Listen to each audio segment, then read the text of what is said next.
Shalom saudara-saudara yang terkasih di dalam Tuhan. Sungguh bersyukur pada hari ini kita boleh bersama-sama berjumpa kembali di Redeemer Service GKI Makassar. Oleh sebab itu saya undang saudara-saudara sekalian untuk bangkit berdiri. Dengarlah seruannya yang indah dalam Mazmur 147 ayat 1 dan 7. Haleluya, sungguh bermazmur bagi Allah kita itu baik, bahkan indah, dan layaklah memuji-muji itu. Bernyanyilah bagi Tuhan dengan nyanyian syukur.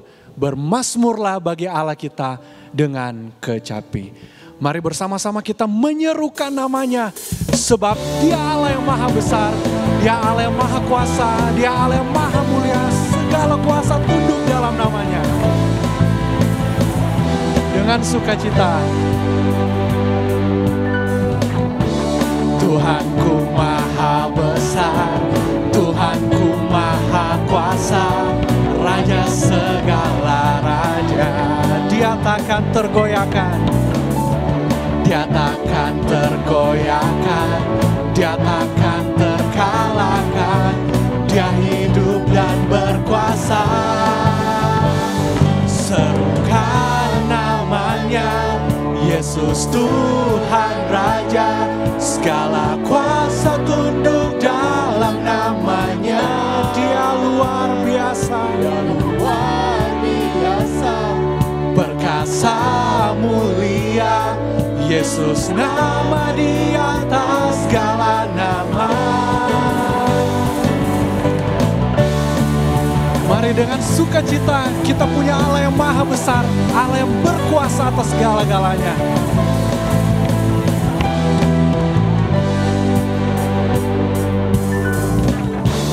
Tuhanku maha besar, Tuhanku maha kuasa, Raja segala raja. Amin. Dia takkan tergoyahkan, Dia takkan terkalahkan. Dia hidup dan berkuasa. Mari bersama-sama katakan namanya, Yesus Tuhan Raja. Segala kuasa tunduk dalam namanya. Allah yang luar biasa, luar biasa, perkasa mulia. Yesus nama di atas segala nama.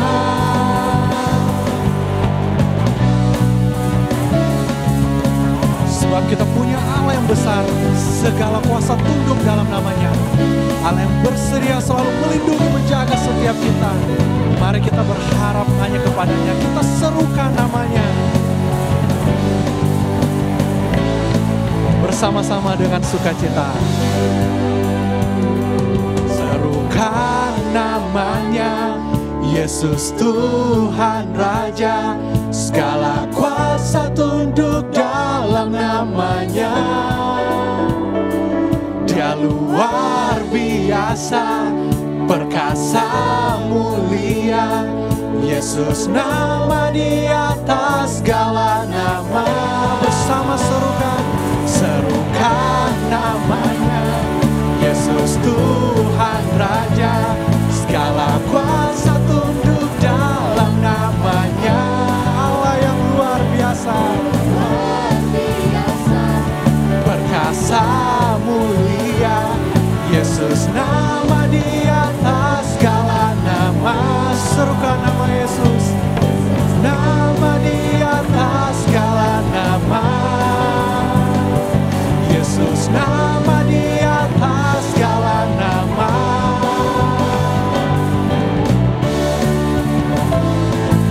Biarlah segala kemuliaan hanya bagi Dia.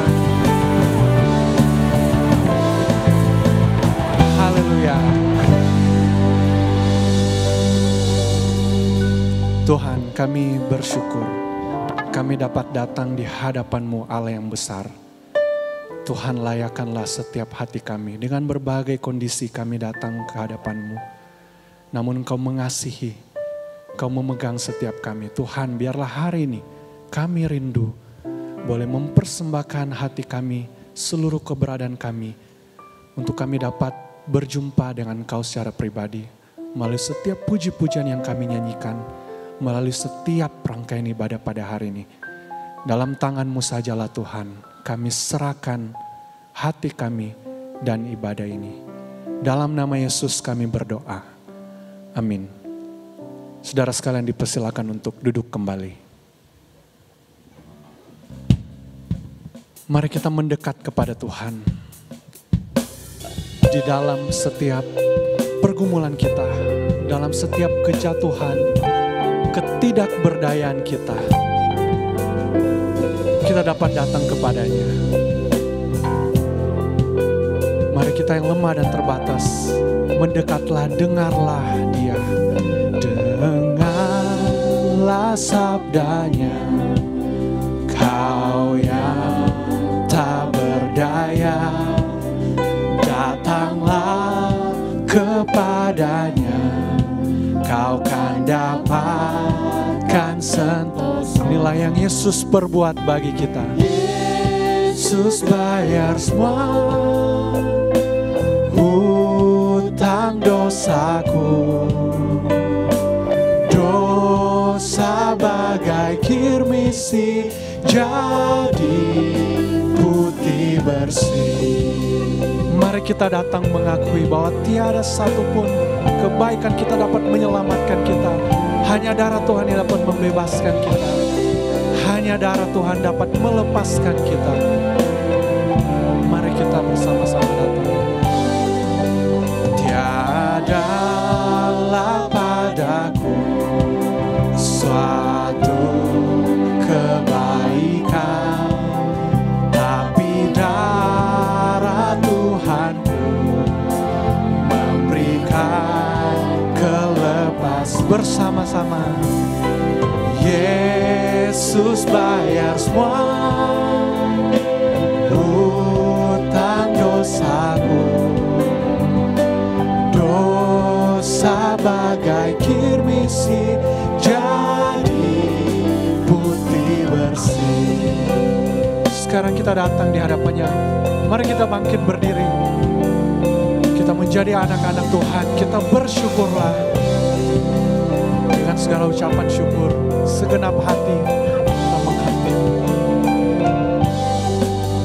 Di depan tatanya sekarang ku berlutut, ku jadi anak. Oh, hati kami bersuka cita. Bersama-sama katakan, Yesus bayar semua hutang dosaku,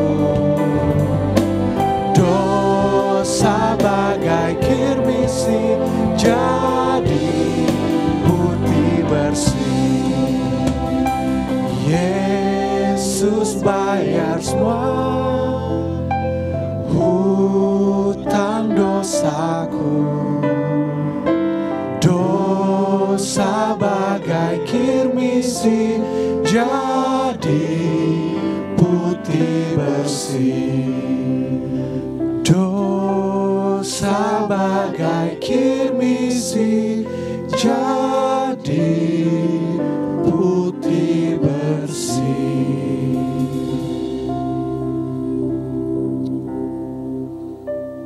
Mari saudara, dengan hati yang terbuka kita datang ke hadapan Tuhan. Dia adalah Allah yang mengasihi kita. Yesus telah mati di kayu salib, menebus dosa kita dengan mencurahkan darahnya yang kudus. Mari saudara, kita mengaku dosa kita karena Dia berjanji mengampuni kita. Markus 11 ayat 25, demikianlah firman Tuhan. Dan jika kamu berdiri untuk berdoa, ampunilah dahulu sekiranya ada barang sesuatu dalam hatimu terhadap seseorang, supaya juga Bapamu yang di sorga mengampuni kesalahan-kesalahanmu. Mari saudara, di dalam doa pribadi kita mengaku dosa-dosa kita. Mari kita berdoa.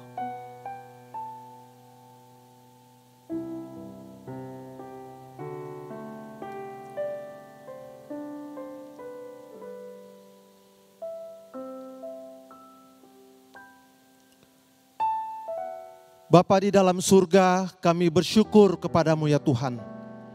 Bila mana di pagi hari ini kami mendapatkan kasih karunia-Mu untuk berjumpa dengan Tuhan melalui pujian, melalui doa, melalui firman Tuhan, melalui segala sesuatu yang kami lakukan di hadapan Tuhan. Oh Tuhan, kami menghampiri tahta-Mu yang kudus. Kami mengaku ada begitu banyak pelanggaran dan dosa-dosa yang kami perbuat. Baik itu melalui perkataan kami, baik itu melalui perbuatan kami di dalam keseharian kami. Oh Tuhan, ada begitu banyak hal di mana kami merasa mampu tanpa Tuhan. Padahal semuanya adalah anugerah-Mu semata yang kami lakukan. Ada begitu banyak kami mengandalkan kemampuan kami, mengandalkan pengetahuan kami, mengandalkan pengalaman kami, mengandalkan pikiran-pikiran kami, tanpa bertanya kepada Tuhan, tanpa bersandar kepada Tuhan. Oh Tuhan, seringkali kami gagal ya Tuhan, untuk mengasihi Engkau. Ada begitu banyak yang kami kerjakan ini dan itu, tetapi kami lupa untuk mengutamakan Tuhan di dalam kehidupan kami sehari-hari. Persekutuan pribadi kami bukanlah hal yang penting. Jauh lebih penting pelayanan kami. Jauh lebih penting pekerjaan kami daripada persekutuan kami dengan Tuhan. Padahal Engkau menanti-nantikannya. Kami juga suka gagal Tuhan untuk mengasihi sesama kami. Mengasihi orang tua kami. Mengasihi saudara-saudara kami. Mengasihi teman kami. Mengasihi rekan kerja kami. Oh Tuhan, ada begitu banyak hal di mana kami gagal untuk boleh hidup menjadi saksi Tuhan, menjadi terang kemuliaan Tuhan. Di saat ini Tuhan, kami datang mengakui dosa-dosa kami. Olehnya kami Tuhan memohon di dalam kecelaan kami pengampunan dari Tuhan. Dan biarlah Engkau ya Allah yang sudah mati di kayu salib dengan mencurahkan darah-Mu yang kudus. Biarlah Engkau berbelas kasihan kepada kami, mengampuni dosa-dosa kami. Dan biarlah Tuhan menolong kami, memberi kekuatan kepada kami untuk menjalani hari-hari kami ke depan dengan penuh iman, dengan penuh kesandaran akan Tuhan, Allah yang menjadi gembala agung hidup kami. Terima kasih ya Tuhan untuk pengampunan dosa yang Tuhan berikan. Di dalam nama Tuhan Yesus kami bersyukur, kami berdoa. Amin. Saudara, dengan tetap bangkit berdiri, mari kita mengikrarkan iman kita dengan mengucapkan pengakuan iman rasuli dengan gereja di segala abad dan di segala tempat. Pengakuan iman rasuli. Aku percaya kepada Allah, Bapa yang Maha Kuasa, Khalik langit dan bumi, dan kepada Yesus Kristus, Anaknya yang tunggal Tuhan kita, yang dikandung dari Roh Kudus, lahir dari anak darah Maria, yang menderita sengsara di bawah pemerintahan Pontius Pilatus, disalibkan, mati dan dikuburkan, turun ke dalam kerajaan maut. Pada hari yang ketiga, bangkit pula dari antara orang mati, naik ke surga, duduk di sebelah kanan Allah, Bapa yang Maha Kuasa, dan datang sana untuk menghakimi orang yang hidup dan yang mati. Aku percaya kepada Roh Kudus, gereja yang kudus dan am, persekutuan orang kudus, pengampunan dosa, kebangkitan tubuh, dan hidup yang kekal. Amin. Saudara dipersilakan duduk kembali. Mari dengan hati yang siap kita akan mendengarkan kebenaran firman-Nya. Dia Allah yang menyatakan dirinya bagi setiap kita. Menyatakan kasih-Nya bagi setiap kita. Dialah jawaban kehidupan kita. Allah sumber pertolongan kita. Katakan, hatiku tenang ya Tuhan, berada di dekat-Mu. Hatiku tenang, berada dekat-Mu. Kaulah jawaban hidupku. Hatiku tenang, berada dekat-Mu. Kau yang pelihara hidupku.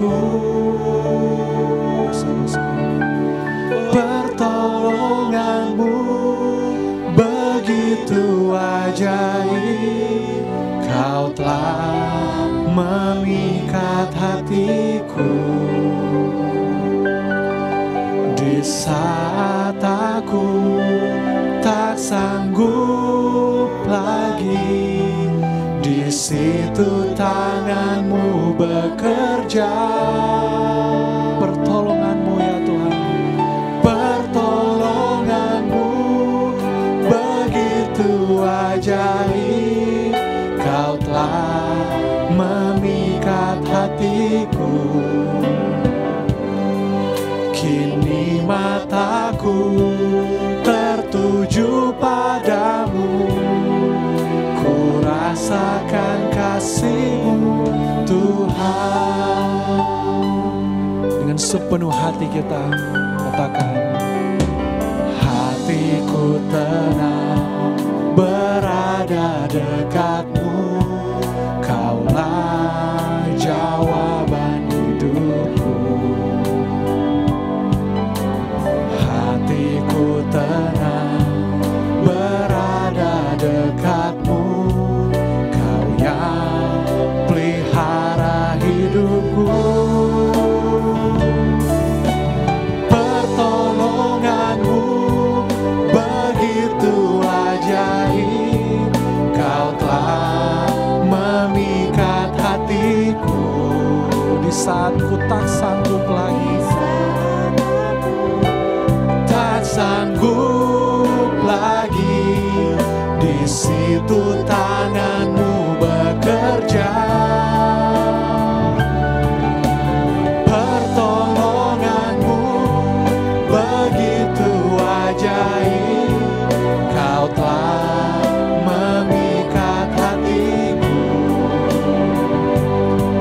Kini mataku tertuju padamu, ku rasakan kasih-Mu Tuhan.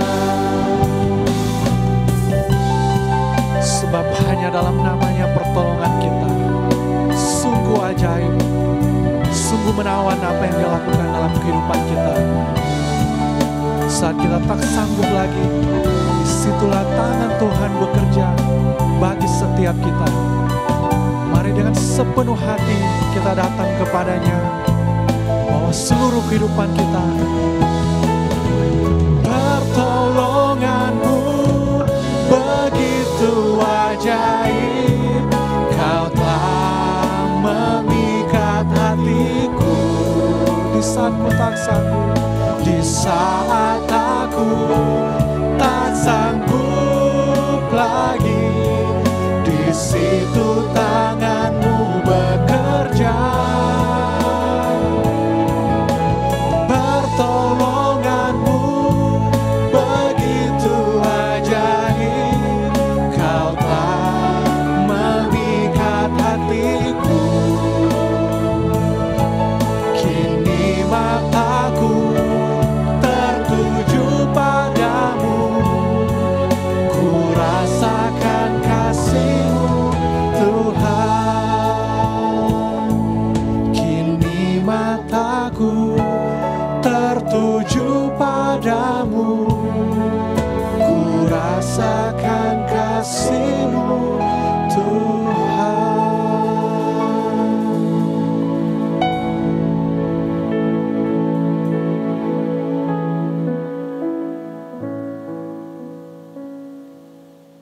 Selamat pagi Bapak Ibu dan Saudara sekalian. Hari ini tema kita adalah cabang yang dicangkokkan, meneruskan apa yang sudah dikhotbahkan oleh Limuse minggu yang lalu di dalam Roma pasal yang ke-11. Sebelum kita merenungkan firman Tuhan bersama-sama, mari kita berdoa minta pimpinan Tuhan terlebih dahulu. Mari kita berdoa. Tuhan, kami bersyukur kepadamu karena kasih setia dan kebaikan-Mu yang tidak pernah habis-habis dalam kehidupan kami. Inilah kami pada saat ini, kami akan mendengarkan, kami akan merenungkan firman-Mu Tuhan. Tolonglah kami, berilah kami pengertian. Biarlah kuasa Roh Kudus yang akan menolong kami, menuntun kami sehingga hal-hal yang akan kami baca dan kami dengarkan pada pagi hari ini boleh kami mengerti dan boleh kami pahami. Biar pada saat kami mendengarkannya, dimanapun kami berada pada saat ini, kami juga boleh berinteraksi secara pribadi dengan Engkau Tuhan. Berkati juga hamba-Mu yang akan menyampaikan dan membagikannya bagi setiap kami. Dalam nama Tuhan kami Yesus Kristus, kami sudah berdoa. Amin. Saudara sekalian, sebelum kita membaca bagian dari Roma pasal yang ke-11 ini, saya mau menceritakan sebuah kisah kepada kita terlebih dahulu. Saya mau menceritakan tentang seorang yang namanya Muhammad Ali. Mungkin Bapak Ibu tahu akan orang ini. Dia adalah petinju terbesar di dalam sejarah. Nah, suatu hari saudara, dia bepergian dengan naik pesawat. Nah, ketika dalam perjalanan, tiba-tiba pesawat yang ditumpanginya mengalami gangguan cuaca. Sehingga pesawat itu mengalami turbulence, goncangan. Nah saudara, dengan cepat pilot menginstruksikan supaya seluruh penumpang cepat-cepat pasang sabuk pengaman. Dan semua penumpang mematuhi perintah dari pilot tersebut, kecuali Muhammad Ali. Nah kemudian saudara, pramugari kemudian mendatangi Muhammad Ali supaya dia segera pasang sabuk pengamannya. Namun saudara tahu, Muhammad Ali berkata dengan suara keras, "Superman tidak membutuhkan sabuk pengaman." Tapi saudara, tanpa berpikir lama, pramugari itu berkata, "Betul, tapi Superman juga tidak membutuhkan pesawat terbang." Nah saudara, kita semua tahu dan mengenal apa itu kesombongan. Ya, salah satu kesombongan yang sangat berbahaya dalam hidup kita ini adalah kesombongan secara rohani. Mungkin saudara pernah mendengar kisah seorang pendeta yang mengatakan bahwa ia akan berkhotbah tentang kerendahan hati. Namun dia menunggu orang banyak datang terlebih dahulu, baru kemudian dia mengkhotbahkannya. Kesombongan rohani atau spiritual pride ini adalah musuh berbahaya yang tersembunyi yang dihadapi oleh semua orang beragama. Dimanapun, siapapun dia. Dan kita mungkin melihat dan menyaksikan akan hal-hal itu di sekitar kita.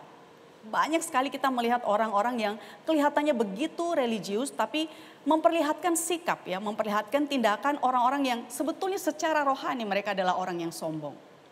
Dan di dalam Alkitab, orang Farisi adalah salah satu contoh yang menggambarkan kondisi kesombongan rohani ini. Mereka menganggap diri lebih baik, lebih rohani karena pengetahuan agama dan praktek religiusitasnya. Mereka menganggap diri lebih tinggi dibandingkan dengan orang lain, apalagi dengan orang-orang non-Yahudi atau orang yang bukan Yahudi.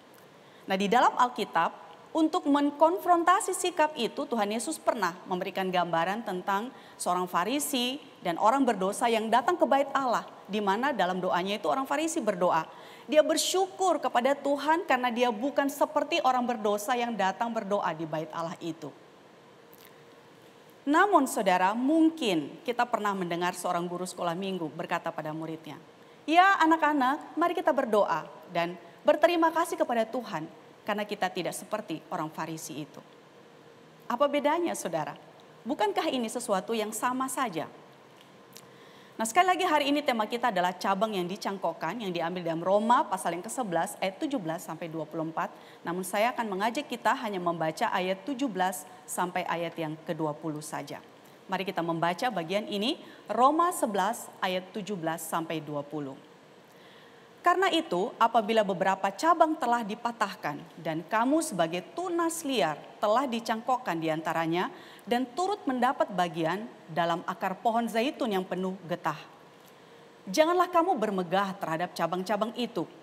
Jikalau kamu bermegah, ingatlah bahwa bukan kamu yang menopang akar itu, melainkan akar itu yang menopang kamu. Mungkin kamu akan berkata, ada cabang-cabang yang dipatahkan supaya aku dicangkokkan diantaranya sebagai tunas. Baiklah, mereka dipatahkan karena ketidakpercayaan mereka. Dan kamu tegak tercacat karena iman. Janganlah kamu sombong, tetapi takutlah. Nah untuk memahami bagian yang tidak mudah ini saudara, mari kita lihat sedikit latar belakang tulisan Paulus tentang cabang yang dicangkokkan ini. Saudara, kemungkinan besar ada yang menginformasikan kepada Paulus tentang adanya perselisihan antara orang Kristen yang berlatar belakang non-Yahudi dengan orang Yahudi yang sudah menjadi Kristen, termasuk juga dengan orang Yahudi yang belum percaya. Nah, perselisihan ini menjadi benih munculnya perpecahan di dalam gereja. Jadi, untuk menjawab situasi yang terjadi tersebut, Paulus memberikan sebuah metafora tentang tunas zaitun liar untuk menggambarkan siapa? Menggambarkan bangsa-bangsa bukan Yahudi. Hal itu dicatat di dalam ayat yang ke-13. Di mana mereka disebut sebagai tunas zaitun liar yang telah dicangkokkan kepada umat Allah. Agar mereka bisa mendapat bagian dalam akar pohon zaitun itu. Jadi tunas zaitun liar ini dikatakan oleh Paulus mereka bisa bertumbuh, mereka menghasilkan kehidupan dan mendapatkan makanan karena telah dicangkokkan ke pohon zaitun itu. Nah saudara, setidaknya dalam bagian ini ada 3 kali Paulus memberikan peringatan. Ayat 18, ayat 20 dan nanti di ayat yang ke-25. Kepada orang-orang non-Yahudi ya, yang bukan Yahudi. Supaya mereka yang sudah menjadi Kristen itu jangan bermegah. Engkau jangan menganggap rendah orang-orang Yahudi yang tidak percaya itu. Jadi dari hal ini kita melihat bahwa orang-orang yang berlatar belakang non-Yahudi yang Kristen ini saudara, mereka menganggap rendah atau mereka bermegah terhadap iman mereka. Karena mereka sudah percaya. Nah, sementara mereka menyombongkan diri mereka terhadap orang-orang Yahudi yang tidak percaya itu. Nah, Paulus mengatakan jangan memandang rendah orang Yahudi yang tidak percaya itu. Yang Paulus sebut sebagai cabang-cabang yang telah patah. Ya, jadi cabang-cabang yang telah patah itu adalah orang-orang yang orang-orang Yahudi yang tidak percaya. Nah, Paulus mengatakan mereka harus sadar bahwa mereka, yaitu orang-orang bukan Yahudi, mereka lah yang dicangkokkan ke pohon Israel. Dan karena memiliki iman seperti Abraham lah, mereka menerima janji-janji itu. Hal itu disebutkan di dalam pasal yang ke-9. Jadi Paulus mengatakan jangan memandang rendah orang Yahudi. Engkau tidak lebih baik. Jangan sombong. Karena bukan kamu yang menopang akar itu, melainkan akar itu yang menopang kamu. Ayat 18. Jangan berpikir bahwa kamu lebih layak dari orang-orang Yahudi. Kalau Allah saja, ini kata Paulus, tidak menyayangkan cabang-cabang asli karena kebebalan hati dan ketidakpercayaan mereka, sehingga cabang liar itu bisa dicangkokkan melalui iman kepada Kristus. Jadi ini yang menjadi latar belakang daripada bagian yang tadi kita sudah baca saudara. Nah, Paulus mengatakan bahwa respons kita orang-orang bukan Yahudi yang sudah percaya ini sebagai cabang liar yang dicangkokkan itu dia sebut di ayat yang ke-20. Jangan sombong tetapi takutlah. Jika Allah tidak segan menolak Israel yang adalah cabang yang asli, Ia pasti tidak akan segan menolak kita yang adalah cabang yang dicangkokkan. Jikalau kita tidak sungguh-sungguh di dalam iman kita. Nah, tentu hal ini saudara tidak bicara soal keselamatan bisa hilang ya. Karena kita tahu bahwa keselamatan kita dijamin oleh Allah dan tidak ada seorang pun yang bisa merebut kita dari tangan Bapa. Yohanes 10 ayat 29. Nah, itulah mengapa di dalam Filipi pasal yang kedua ayat 12. Paulus berbicara tentang mengerjakan keselamatan dengan takut dan gentar. Saya bacakan buat kita ya. Di dalam Filipi pasal yang kedua ayat yang ke-12. Hai saudara-saudaraku yang kekasih, kamu senantiasa taat. Karena itu tetaplah kerjakan keselamatanmu dengan takut dan gentar. Bukan saja seperti waktu aku masih hadir, tetapi terlebih pula sekarang waktu aku tidak hadir. Paulus mengatakan, kerjakanlah keselamatanmu dengan takut dan gentar. Work out your salvation. Bukan melakukan sesuatu untuk diselamatkan ya yang dimaksud di sini. Tetapi karena kita sudah diselamatkan. Maka Paulus mengatakan hiduplah. Giatlah, bertumbuhlah sesuai dengan yang Allah kehendaki. Kerjakanlah keselamatanmu itu dengan sungguh-sungguh dengan takut dan gentar. Jangan berpuas diri. Kamu jangan sombong. Peliharalah keselamatan itu dengan setia. Nah saudara, secara logis saat kita menerima pemberian. Dan kita tahu bahwa itu adalah sebuah pemberian yang generous ya. Yang diberikan oleh seseorang kepada kita tanpa kita melakukan sesuatu untuknya. Maka seharusnya seumur hidup kita menghargai pemberian itu. Dan tidak menganggapnya sebagai sesuatu yang layak kita terima dan sombongkan, bukan? Apa sih yang kita sombongkan? Itu kan pemberian yang diberikan kepada kita. Tapi saudara, mengapa di dalam bagian ini kita melihat orang-orang non-Yahudi yang menerima pemberian, yang menerima anugerah keselamatan itu mereka menjadi sombong. Mengapa kita menjadi sombong dengan anugerah keselamatan yang jelas-jelas adalah pemberian Allah bagi kita? Mengapa kita sombong dalam hal kerohanian kita? Apa yang kita sombongkan sementara sesungguhnya semua yang kita terima itu adalah pemberian Allah semata-mata kepada kita? Mengapa Paulus sampai memberikan peringatan yang keras dalam bagian ini? Nah, saudara sekalian, kesombongan adalah kanker spiritual yang menggerogoti kehidupan kita. Merusak hubungan kita dengan sesama, merusak persahabatan, merusak komunitas. Meskipun kita sudah percaya kepada Kristus, tidak ada jaminan kita bisa bebas terhadap dosa ini. Kesombongan ini menjadi pergumulan semua orang. Tidak peduli siapapun dia dan apapun latar belakangnya, berapapun usianya. Nah, saudara, tidak ada hasrat alamiah yang lebih sukar ditaklukkan daripada kesombongan. Memang sifat ini bisa kita samarkan, bisa dilawan, dikekang setengah mati. Namun sifat ini akan tetap hidup. Bahkan ketika kita mengira telah berhasil mengalahkannya, mungkin saat itu kita sedang menyombongkan kerendahan hatian kita. Nah, satu-satunya memang cara untuk mengalahkannya adalah latihan kerendahan hati. Ya, di mana kita harus terus-menerus belajar untuk memahami hidup ini dan segala sesuatu yang kita miliki itu adalah anugerah dari Allah. Nah, saudara, kesombongan itu akan muncul ketika kita lupa siapa diri kita. Kesombongan akan muncul ketika kita lupa bahwa dalam hal keselamatan, hanya karena anugerah dari Allah lah, maka kita boleh beroleh belas kasihannya. Tidak ada sesuatu yang baik dalam diri kita yang membuat kita layak di hadapan Allah. Nah, bicara soal anugerah, menurut saya saudara, Philip Yancey adalah seorang penulis yang sangat baik ya, mengisahkan tentang apa artinya kasih karunia itu. Dan bukunya yang bestseller yang sangat terkenal itu What's So Amazing About Grace.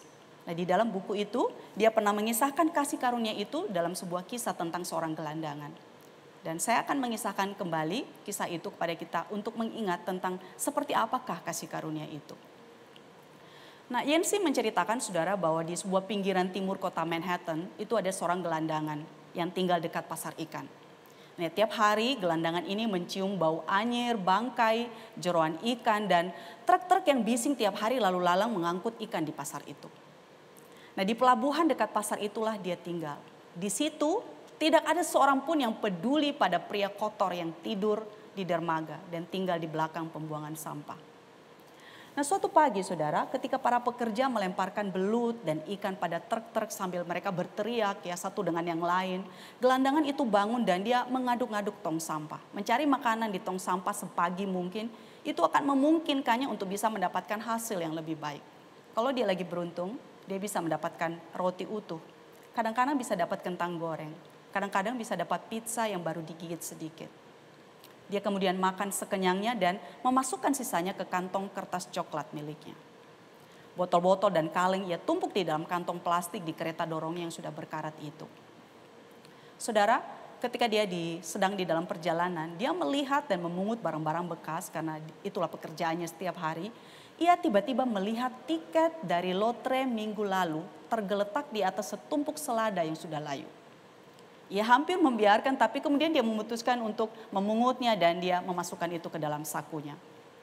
Nah, saudara, tengah hari sudah lewat ketika kemudian dia teringat, wah, tadi dia mengambil sebuah potongan tiket yang sudah dia simpan di sakunya itu, dan kemudian dia membawa potongan tiket lotre itu dan dia pergi iseng-iseng mencocokkannya dengan koran yang ditaruh di sebuah kotak kaca.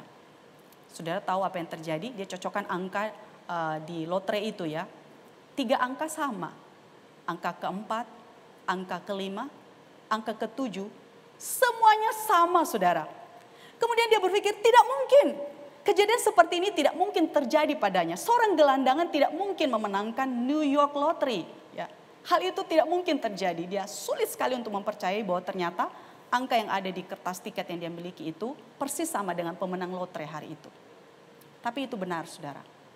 Kemudian dengan cepat dia pergi menghubungi bagian yang menangani lotre itu. Dan hari itu ketika hari sedikit lebih sore, saudara, dia sudah berada di depan lampu-lampu silo televisi dan beberapa media yang terkenal. Dia hari itu diwawancara. Seorang gelandangan dengan wajah kotor, tidak bercukur akan menerima 243.000 US dollar per tahun selama 20 tahun. 20 tahun saudara, 20 tahun 243.000 US dollar. Itulah kenapa dia diinterview, dia masuk TV ya, karena keberuntungan yang dia miliki hari itu, yang dia dapatkan hari itu. Kemudian seseorang bertanya padanya, bagaimana perasaan Anda? Kemudian dia sejenak diam dan kemudian dia tersenyum. Ia merasa seperti orang yang berada di tepi jurang kelaparan, namun berhasil selamat. Dan ia mulai menyadari bahwa ia tidak akan pernah merasa lapar lagi. Saudaraku, itulah kasih karunia. Kita ini adalah seorang gelandangan yang hampir mati kelaparan. Kita ini adalah orang berdosa yang dimurkai oleh Allah, yang harusnya dihukum karena dosa-dosa kita. Kita harusnya masuk neraka. Tetapi Allah mengasihi kita. Allah menggantikan murka yang harusnya diberikan kepada kita. Dia menggantikan itu melalui kematiannya di atas kayu salib buat kita. Kita harusnya mati, tapi kita tidak jadi mati. Kita hidup, kita menjadi anak Allah. Kita menerima kasih karunia daripada Allah. Kita selamat, saudara. Allah dengan kasih-Nya datang untuk menyelamatkan kita. Dia lepaskan kita dari murka Allah yang menyala-nyala itu. Dan dia membawa kita untuk merasakan hidup berkelimpahan di dalam dia. Itulah kasih karunia. Nah, kasih karunia, mengingat kasih karunia ini adalah obat yang sangat mujarab bagi kita. Untuk mengingat siapa diri kita. Dan mengingat ketika kita mengalami masa-masa di mana kita begitu merasa sombong. Kita ada rasa angkuh di dalam diri kita. Paulus mengatakan, jangan sombong, tetapi takutlah. Ingatlah bahwa segala sesuatu yang kita terima di dalam hidup kita, itu adalah anugerah Allah semata-mata. Nah, itulah kenapa saudara John Newton yang menulis lagu Amazing Grace, itu 200 tahun lebih, itu tetap dinyanyikan oleh seluruh orang Kristen ya, bahkan orang non-Kristen di dalam sejarah. Karena di dalam lagu itu diceritakan, itulah kasih karunia Allah. The sound is very sweet ya. Allah itu menyelamatkan kita, orang yang berdosa. Kita ditemukan oleh Allah. Dulu kita adalah orang yang buta, tapi sekarang menjadi melihat. Karena kasih dan kebaikan Allah buat kita. Saudaraku, biar dalam hidup ini, berapapun lama kita hidup, hari-hari kita, mari kita ingat selalu akan kasih karunia Allah itu. Mari kita hidup di dalam kasih karunia. Dan mari kita jangan sombong.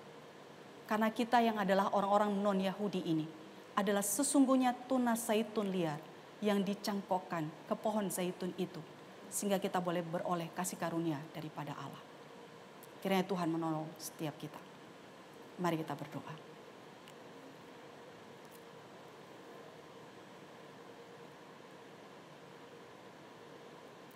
Terima kasih untuk firman-Mu di pagi hari ini Tuhan. Kami bersyukur bahwa firman-Mu mengingatkan kami, menegur kami, sekaligus juga menolong kami untuk terus mengingat bahwa kami ini hidup karena belas kasihan daripada Tuhan. Hanya karena kasih karunia-Mu sematalah Tuhan, kami boleh hidup, kami boleh menikmati segala sesuatu, menerima hal-hal yang baik, itu semua pemberian daripada Engkau. Tolong kami tidak menjadi sombong, tapi kami boleh meresponi keselamatan yang sudah Engkau berikan itu kepada kami dengan sikap takut dan gentar. Dan hidup penuh dengan ucapan syukur karena kasih karunia yang sudah Engkau berikan kepada kami. Terima kasih untuk firman-Mu di pagi hari ini Tuhan. Tolong dan berkatilah setiap kami. Dalam nama Tuhan kami Yesus Kristus. Kami sudah berdoa. Amin. Teman-teman, ada beberapa warta yang perlu kita perhatikan. Untuk minggu depan, kebaktian kita masih diadakan secara streaming. teman-teman dapat mengikutinya di channel YouTube GKY Makassar. Untuk kebaktian doa, kita akan mengadakan Rabu depan pukul 19.30 sampai pukul 20.00 secara live streaming. Mari teman-teman kita bergabung di dalam channel YouTube GKY Makassar untuk mengikuti kebaktian doa Rabu tanggal 14 Oktober 2020. Untuk seminar online Subbidang PWG bekerja sama dengan Redeemer akan mengadakan seminar dengan satu tema. Tema ini sangat menarik, kemana Yesus selama 3 hari. Ini sebuah pertanyaan yang penting untuk kita jawab. Waktu Yesus mati dan dikuburkan selama 3 hari sebelum dia bangkit, itu Yesus kemana? Maka nanti kita akan jawab bersama-sama di seminar yang dilakukan oleh PWG dan Redeemer. Kita akan mengadakan pada hari Sabtu 17 Oktober 2020 dengan pembicara kita, seorang pembicara yang sangat handal yaitu Samuel Sugiarto MTH. Kita akan mengadakannya pukul 7:30 malam WITA melalui channel YouTube Redeemer GKY. Mari teman-teman kita bergabung dan siapkan waktu kita pada hari Sabtu pukul 17 Oktober pukul 7:30 malam. Perayaan HUT Komisi Anak, dalam rangka perayaan HUT Komisi Anak yang ke-27, kami mengundang jemaat untuk mendukung perayaan HUT Komisi Anak yang akan diadakan secara online. Karena itu mari dukung dan ajak anak-anak untuk mengikuti perayaan HUT Komisi Anak ini yang ke-27 yang akan diadakan pada hari Minggu 18 Oktober 2020 pukul 10 pagi. Pukul 10 pagi dengan tema Walk with God di channel YouTube GKY Makassar. Untuk berita IPK, kami sangat memohon dukungan jemaat atau teman-teman yang punya anak untuk dapat mendaftarkan anak-anak kalian bersekolah di sekolah IPK. IPK merupakan bagian dari GKY, karena itu kita harus dukung bersama-sama karena ini milik kita. Bagi teman-teman yang ingin sekolahkan anaknya, disediakan potongan uangan sumbangan 50% untuk yang masukkan anak-anak ke TK. Jadi dapat potongan 50% dan pembayaran yang dipermudah yaitu cicilan 3-6 bulan melalui BCA kredit dengan bunga 0%. Untuk teman-teman yang ada kesulitan pembayaran uang sumbangan, dapat menghubungi gereja atau saya sendiri, Pendeta Budionoli, atau dapat menghubungi IPK yaitu GI Sayogya. Berita duka, telah pulang ke rumah Bapak di surga Ibu Misem usia 85 tahun pada hari Jumat 2 Oktober 2020. Almarhumah adalah ibunda dari Bapak Trubus. Kami mewakili hamba Tuhan, majelis dan jemaat GKY Makassar mengucapkan turut berduka cita yang sedalam-dalamnya untuk keluarga Pak Trubus. Kiranya kekuatan dan penghiburan dari Tuhan menyertai keluarga yang sedang berduka. Waktu selanjutnya saya serahkan kepada WL untuk dapat memimpin pujian dan persembahan.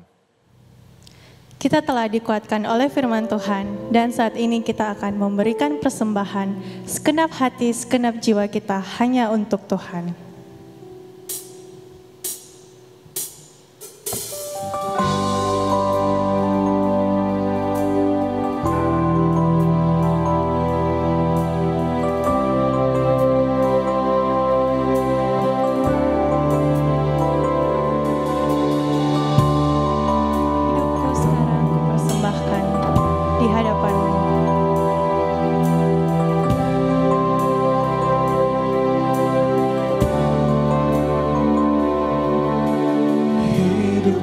Sekarang ku persembahkan di hadapan-Mu, oh Yesus Tuhan.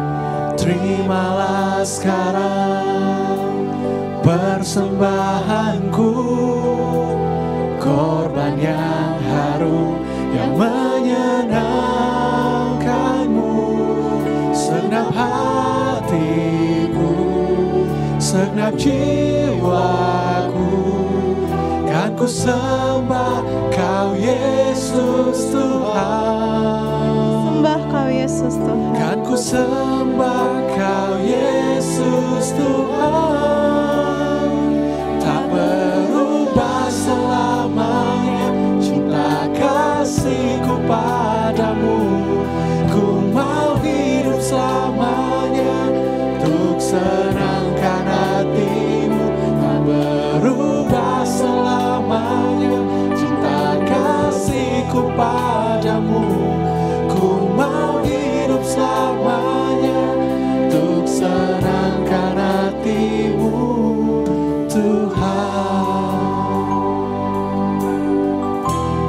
Hidupku sekarang ku persembahkan di hadapan-Mu.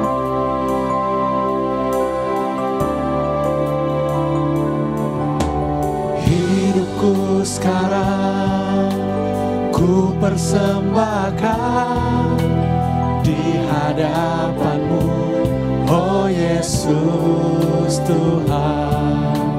Terimalah sekarang persembahanku, korban yang harum yang menyenangkan-Mu. Segenap hatiku, segenap jiwaku, kan ku sembah Kau Yesus Tuhan. Ku sembah Kau Yesus Tuhan. Kan ku sembah Kau Yesus Tuhan. Tak berubah selamanya cinta kasihku padamu. Ku mau hidup selamanya untuk senangkan hatimu. Tak berubah selamanya cinta kasihku padamu.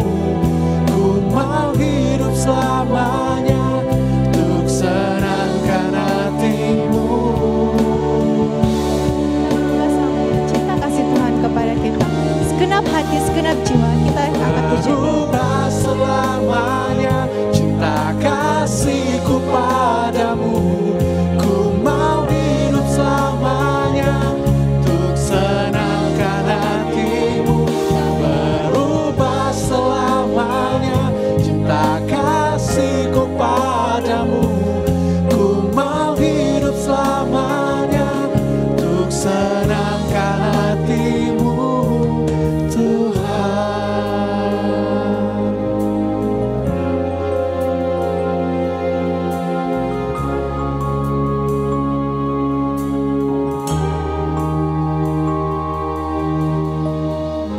Mari kita berdoa. Tuhan, terima kasih untuk berkat-Mu kepada kami sehingga kami bisa mengikuti ibadah secara online. Tuhan, kami telah memberikan persembahan. Tuhan tolong berkati persembahan kami sehingga menjadi korban yang harum untuk kemuliaan nama-Mu. Inilah doa kami Tuhan, hanya di dalam nama-Mu kami sudah berdoa. Amin. Seundang saudara-saudara sekalian untuk bangkit berdiri. Bagi Dialah segala puji, hormat, kemuliaan. Segala kemuliaan hanya bagi Tuhan. Hanya bagi Allah yang maha tinggi. Bagi Raja yang diagungkan. Mari kita angkat hati kita kepadanya. Bersama-sama.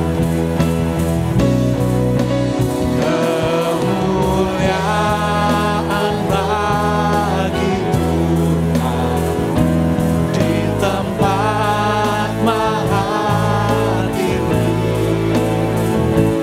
Kau Raja diagungkan dan dipuji. Datang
Roma 11 ayat 20b dan ayat 21.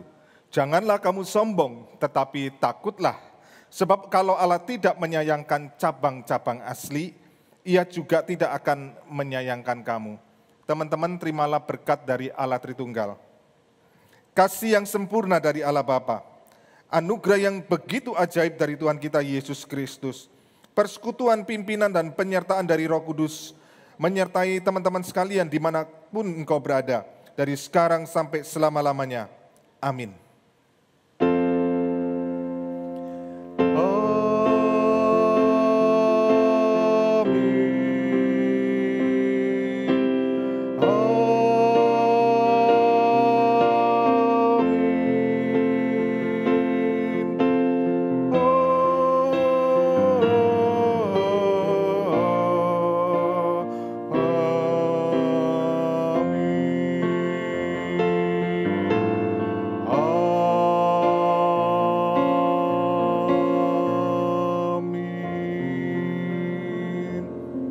Teman-teman dipersilakan duduk, saat teduh kebaktian kita selesai.